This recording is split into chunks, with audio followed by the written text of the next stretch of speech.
فؤاد کا ترجمہ عام طور پر لوگ دل سے کرتے، میں نہیں کرتا. یہ اصل میں یہ کمپیوٹر ہے. فائدہ نکالنا کسی چیز سے، انفر کرنا. فائدہ کسے کہتے ہیں؟ گوشت کو جب بھون دیا جاتا ہے، پانی وان نکل گیا، اسے فعید کہتے ہیں. اس کا خلاصہ نکل آتا ہے. تو یہ فائدہ دماغ نکالتا ہے. یہ سماعت اور بصارت ان پٹ کرتی ہے، ڈیٹا فراہم کرتی ہے. ڈیٹا جو ہے وہ اس میں لوڈ کرتی ہے، اور یہ مشین میں کمپیوٹر جو ہے اسے پروسیس کرتا ہے. ان السمع والبصر والفؤاد کل اولئک کان عنہ مسئولا. ہر شخص سے جواب دہی کی لی جائے گی.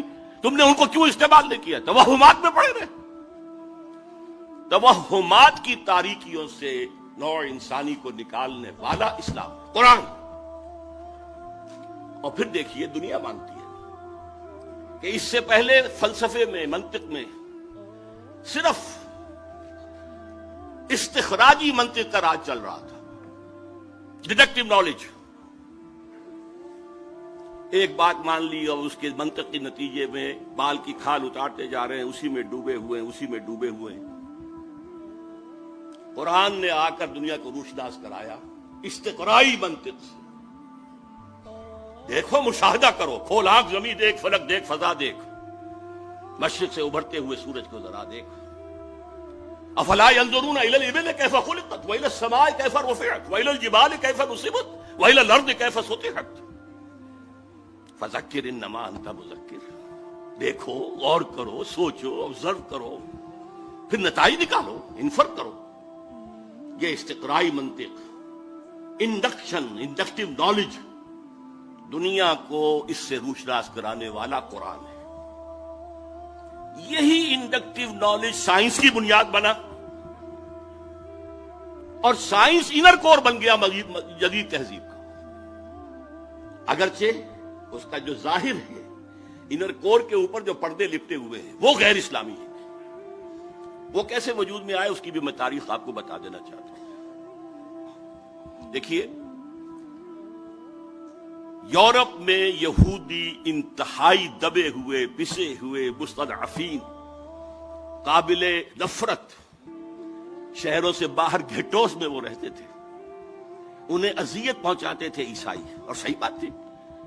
عیسائی جسے اپنا خدا مانتے، خدا کا بیٹا مانتے، وہ کہتے وہ حرامزادہ تھا، باسٹرڈ، سن آف مین، ولد الزنا، جادوگر تھا، کافر تھا، مرتد تھا، واجب القتل تھا. اسی لیے ہم نے اسے سولی پر چڑھوایا. یہ دوسری بات ہے کہ اللہ نے کیا کیا اور کب انہیں اٹھایا. انتہائی پرسیکیوٹڈ کمیونٹی تھی، اور سب سے زیادہ شدید پرسیکیوشن اسپین میں تھی، جو بہت گہرا کیتھولک ملک ہے. یہی وجہ ہے کہ یہودیوں نے مسلمانوں کی مدد کی اسپین کو فتح کرنے میں، راستے بتائے. محمد طارق ابن زیاد. نتیجہ کیا نکلا کہ مسلمانوں نے انہیں سر پر بٹھایا، ان کی عزت کی، احترام کیا، تکریم کیا. ایک وقت میں وزیر اعظم جو ہے سلطنت ہسپانیہ کا یہودی تھا.